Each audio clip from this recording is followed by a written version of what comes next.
kita akan membahas tentang kebenaran ilmiah. Perkenalkan, nama saya Haruna Saputri, bisa dipanggil Kamis dengan NIM 32336121. Di sini saya akan menjelaskan tentang definisi kebenaran ilmiah. Kebenaran ilmiah adalah kebenaran yang tidak didasarkan pada bukti empiris dan metode ilmiah.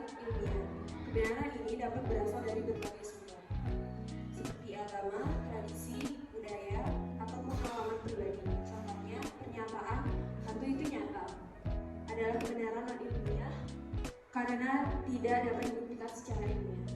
Contohnya ada kultur, art, musik, ritual, language, belief, religion, behavior. Baik, perkenalkan, saya Joanne Sayatreni dengan NIM 32330105. Di sini saya akan membahas mengenai karakteristik kebenaran ilmiah. Nah, di sini ada 4 karakteristik kebenaran ilmiah. Yang pertama ada objektif, yang kedua universal, yang ketiga konsisten, dan yang keempat teruji. Nah, yang pertama kita akan bahas adalah objektif. Karakteristik kebenaran ilmiah secara objektif mengaku sebuah informasi berdasarkan fakta. Nah, di sini yang dimaksud dengan fakta adalah dapat diuji kebenarannya. Terus dan bersifat konkret yang tidak terpengaruh oleh opini, perasaan, atau budaya. Yang kedua ada universal. Seperti yang kita ketahui, universal mencakup keseluruhan, jadi kebenaran berlaku kepada seluruh masyarakat tanpa terkecuali. Langsung kita menuju yang ketiga, yaitu konsisten. Validasi kebenaran hipotesis tersebut terbarui secara konsisten. Dan yang keempat yaitu teruji. Asumsi tersebut telah diuji kebenarannya secara berulang dan sistematis dengan metode yang berlogika. Halo, perkenalkan, nama saya Mbak Feriska Putri Aryadi dengan NIM 32330099. Di sini saya akan menjelaskan tentang definisi kebenaran non ilmiah. Nah, jadi definisi kebenaran non ilmiah adalah kebenaran yang tidak didasarkan pada bukti empiris dan metode ilmiah. Kebenaran ini dapat berasal dari berbagai sumber seperti agama, tradisi, budaya, dan lain sebagainya. Contohnya, pernyataan "hantu itu nyata" adalah kebenaran non ilmiah secara tidak dapat dibuktikan secara ilmiah. Ada beberapa cara untuk memperoleh melalui yang lainnya, seperti kebetulan. Kebetulan adalah penemuan secara kebetulan, misalnya penemuan obat baru secara tidak sengaja. Terus yang kedua ada akal sehat, pengetahuan yang diperoleh berdasarkan pengalaman dan pelajaran logis, misalnya pepatah lama yang diturunkan dari generasi ke generasi. Dan yang ketiga ada intuisi, perasaan atau filsafat firasat yang muncul tanpa dasar yang jelas. Baik, perkenalkan, nama saya Wardah Lafla Zulfania dengan NIM 32330122. Baik, di sini saya akan menjelaskan mengenai karakteristik non ilmiah. Di sini ada 4, yaitu subjektif, intuitif, berbudaya, dan anekdotal. Yang pertama ada subjektif. Subjektif ini merupakan pengakuan yang terpengaruh dengan pendapat dan perasaan individu. Kemudian ada intuitif, yaitu pengakuan yang berdasarkan oleh asumsi individu dengan perasaan. Dan kemudian yang ketiga yaitu berbudaya, terpengaruh oleh cerita rakyat seperti stereotip, asumsi rakyat, legenda, atau mitos. Kemudian ada anekdotal yang berdasarkan pengalaman pribadi dan beresiko kepada overgeneralisasi.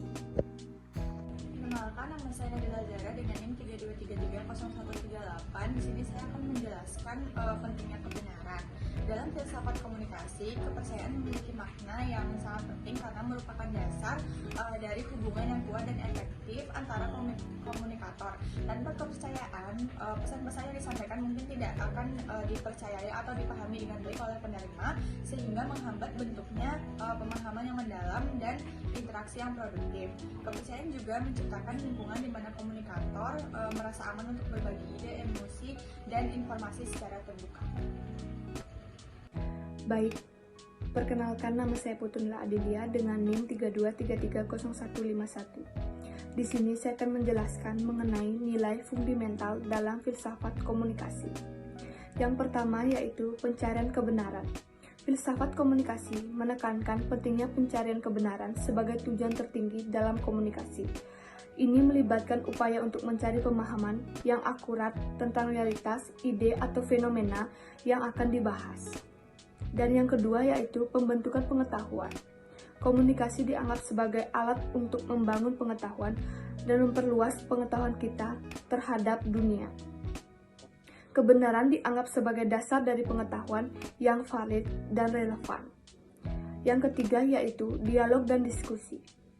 Filsafat komunikasi menghargai dialog dan diskusi sebagai saran untuk mencapai kebenaran melalui pertukaran ide dan pandangan yang berbeda.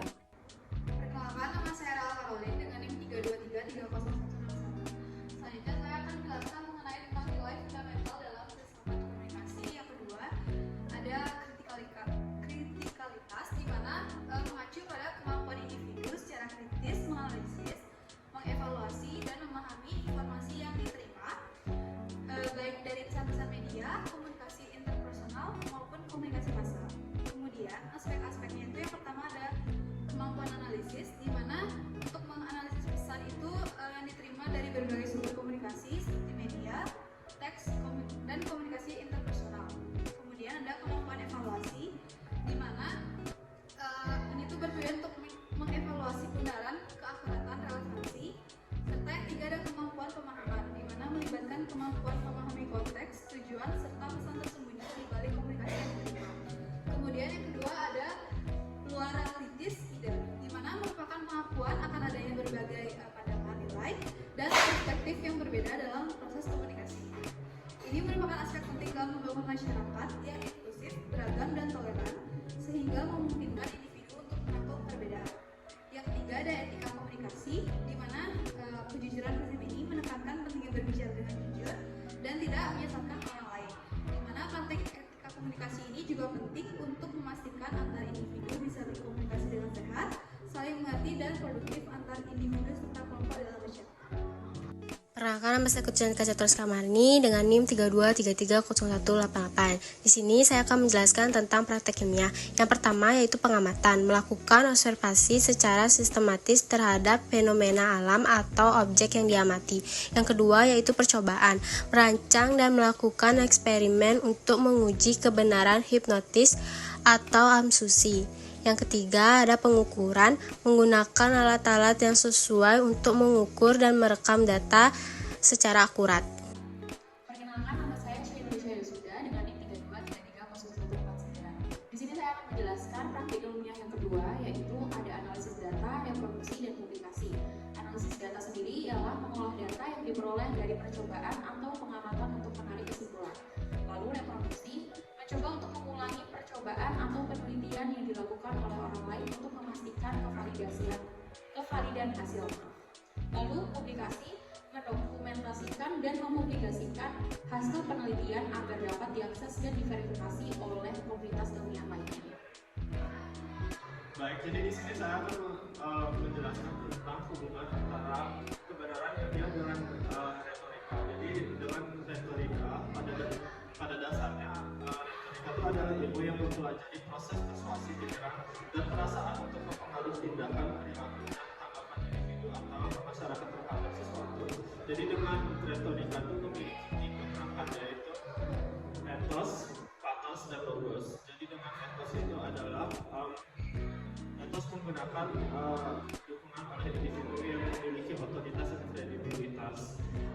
Untuk pathos menggunakan bahasa untuk mempengaruhi perasaan, dan logos menggunakan premis yang didukung oleh fakta yang nyata atau alasan logis. Jadi apa itu peran metode ilmiah? Jadi metode ilmiah itu memiliki peran untuk menguji kebenaran hipotesis atau premis dan membentuk